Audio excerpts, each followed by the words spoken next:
What's going on? What it is? This is a Q&A. I feel like there've been so many new people on this page. Hey, thanks for subscribing and thanks for watching and liking. And if you haven't subscribed already, that's fine. Wait till the end. Maybe you might like my content. It's 20 questions with 20-year-old Becks. Like, what? How am I already 20? Like, soon enough, being Gen Z is gonna be like being a millennial. No offense to Gen X and the millennials. No shade, no tea. Y'all are all right. I have my... excuse me. I have my notebook. I don't know if it's gonna show up in the video, but there's a light change happening when I do that. Okay. Number one, what is my full name? My full name is Rebecca Njeri Kamau. I'm named after my late grandmother from my dad's side. I am a firstborn, so obviously when she passed, she passed before I was born, so I was named after her. Her full name is Rebecca Njeri Gishinga, but my full name is Rebecca Njeri Kamau because I took after my dad's name. You might think it's basic, but then there are a lot of other... My name has a lot of deep meanings to me and also to my family and etc. So that's my full name, Rebecca Njeri Kamau. I love my name. Like being called Biggs. The haters, maybe. Number two, what's my age? I'm 20. My birthday is September 19th, 2002. Big period.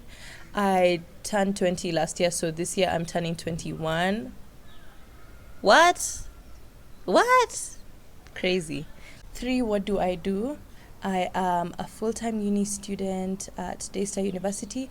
I am a marketing major and I'm in business school, so marketing is my marketing is my major. So I'm in business school, marketing major. And you can be in business school, do accounting, business school, do finance, but I chose marketing. Before, why I started my YouTube channel? I started a YouTube channel because I wanted to document my life. Actually, that's a lie. That's why I'm doing it now. But I started my YouTube channel because I liked the whole YouTube girl aesthetic that I used to see on YouTube, and I used to like seeing like the posts and watching the Adiola Patron, Maria Musa, Nella Rose, the UK girlies, Chunks, HP, Philly, all those guys. I just really enjoyed their content. They were themselves, and I was just like, I want to do that. So that's what I had in mind. Now I'm just doing my own thing, honestly, documenting my life so that one day I can look back and be like, oh my gosh, I did this on this day, and I did this for myself, or this happened, and stuff like that. And yeah, just a really fun visual diary of my life. I enjoy cinematography. I enjoy nice, clean cut quality content. I'm still learning, clearly. Sorry, oh my gosh, can we go back into this whole creating content thing right now? Recently just started working at an office somewhere, and so if you see my content being a little erratic and everything, that's because of that. I'm trying to balance content, full-time uni, and also working at that office, which I'm enjoying, learning a lot of things. Yeah, if you're new here, hey, what's going on? We post every Sunday, but for the last 2 Sundays I haven't posted because of this life change of going to the office. Number 5, what is my favorite place to go on vacation? For talking about Kenya, I would say that my favorite place to go obviously is Coast. I enjoy Diani. I've gone to Watamu with my friends once. I've gone to Diani. I've gone to Diani with my friends as well, and with my family so many times. I've been to Watamu twice, one with my friends and one with my family. I love the Netherlands. I love it. I went to Amsterdam and I went to Den Haag. Those 2 cities, I think that's what they're called.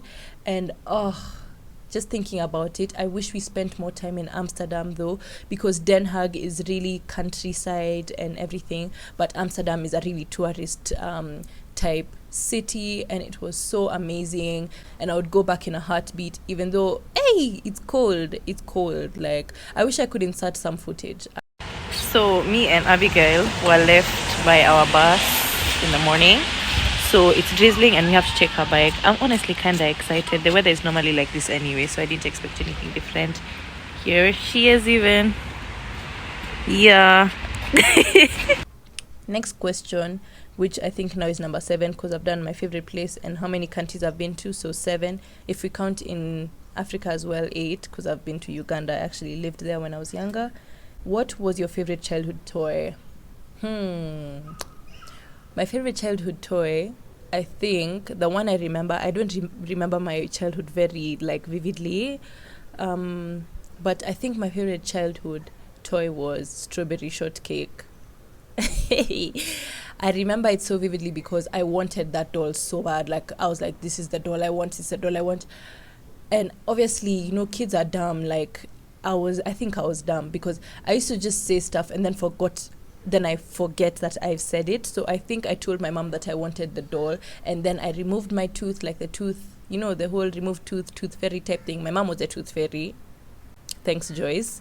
So, yeah, put it under my pillow, and I was like, yeah, tooth fairy, you know, get me right, give me my stuff. And so I woke up to strawberry shortcake next to me, and I was like, how did she know? How did she know? Oh my gosh. Little did I know that literally my mom was doing all the stuff. How many kids do you want? I don't want any kids as of now. That's just how I feel. In my heart, I'm not fit to be a mother. I don't want to be a mother. I'm not capable of being a mother. There's a lot of things that I feel like there's still so much to heal from my childhood. I'm a firstborn African daughter and a firstborn African granddaughter, Kenyan to be specific. Do I need to say anything else? I don't think so. I think you get the memo. I feel like my life will be easier that way. I can spend my money on other things other than kids that are failing in school. Because, I used to fail in school. Like, it reached a point I used to ask myself, like, how does it feel to be my parents? Like, look at me with 36% in math, and they're paying CG how much for me to be in a private high school type thing. No. Never know if you'll change your mind, but I have a strong feeling that I'm not going to change my mind. So, yes. What movie did you watch last or over and over again?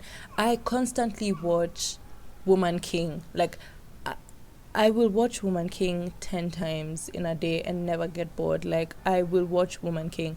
I don't know if it's my love for Viola Davis or my love for the production or my love for the empowerment of women. There was once I was sitting somewhere and somebody, a woman, a girl, said that she's really sick and tired of the whole narrative of empowering women in movies and series, and we need more of a storyline, we need something else. But Miss Ma'am, we all know how women were treated. We all know the narrative about, women being less than, women being, all of that. So if there are 100 movies of women being empowered, I'm gonna watch them if they're interesting. And you see, the thing is, it's not just about female empowerment.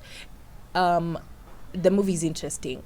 Okay, it has a plot, it has a storyline, and it's nice. So why am I not gonna watch it? Okay. Sometimes I feel like when some women speak, they are speaking with internalized patriarchy, internalized misogyny, small male-like voice in there, wherever that in is. And so it's okay to have opinions and to think the empowerment is boring. That's you.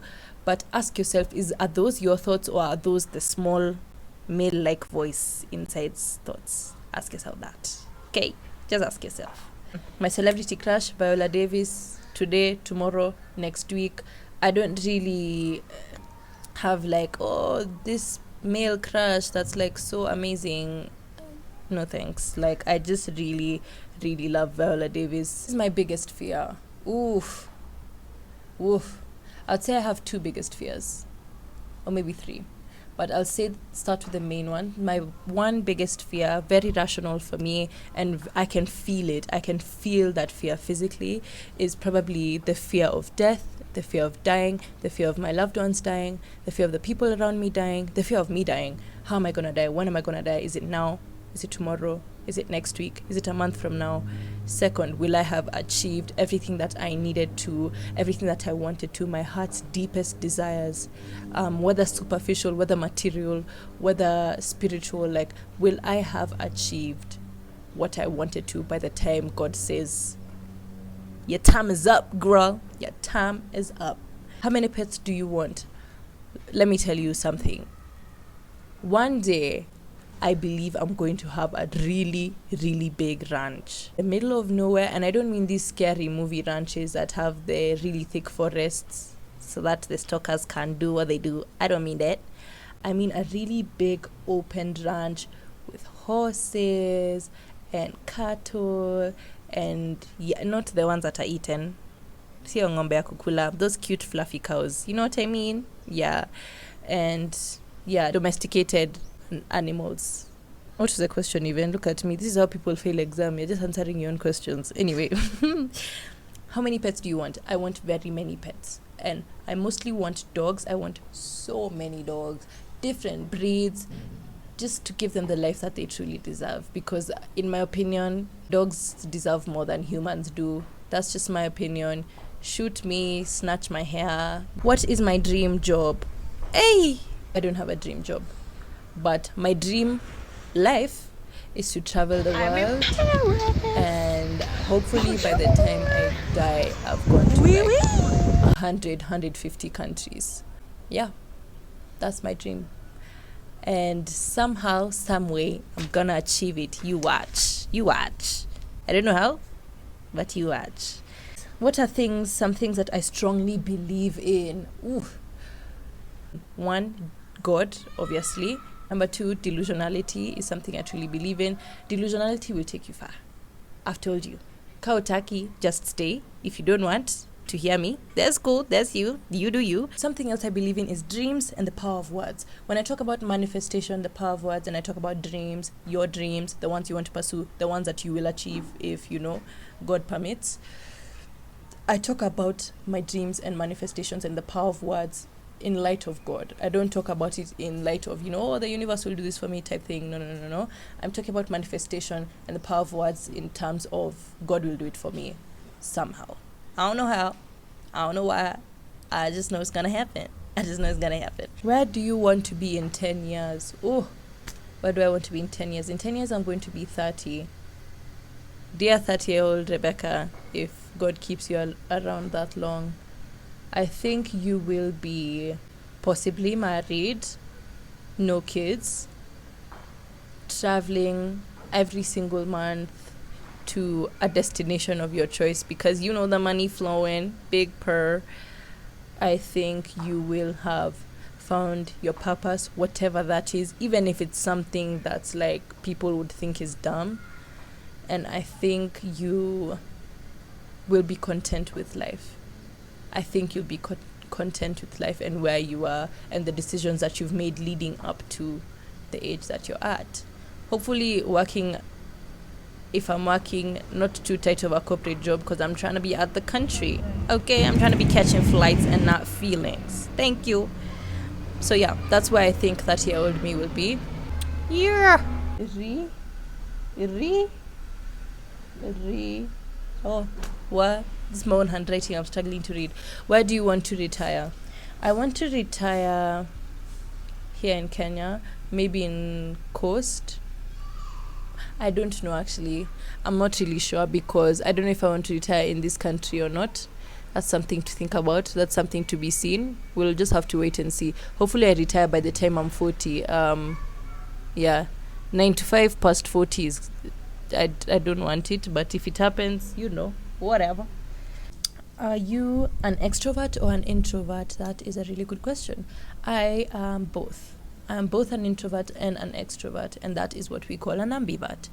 I adapt depending on situations. I also do have social anxiety, which came on when I joined a new high school. I was a new girl, and that just gave me anxiety. I feel like from then on, it was really hard to talk to people, but before I was very extroverted. So I'm an ambivert. If I'm around my people that I can relate to, people that I find interesting, I will chat away just like this. But if I'm in a new place, unfamiliar, people I don't know, people giving me weird vibes, or I just don't feel confident, or the anxiety is just here, sometimes I have the words here, but when they reach here, it's like stuck. So it all depends. But I am an ambivert, half intro, half extro, depending on the situation as well. Yes. What's my favorite candle at the moment?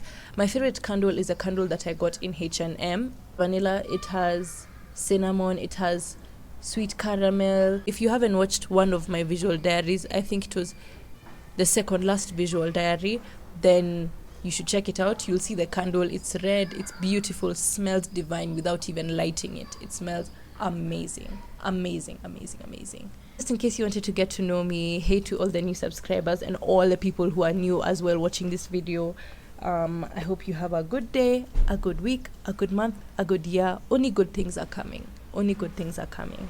And you have to tell yourself that even when it's hard, even when you're sad, even when you're feeling like things are just not working out, even when you're anxious, say, only good things are coming. Only good things are coming. Thank you. Thank you guys so much for watching. I hope you enjoyed this video, and many more to come as we try fix our schedule based on the new things that are going on in my life. I hope you guys understand. But yes. Thank you. Bye.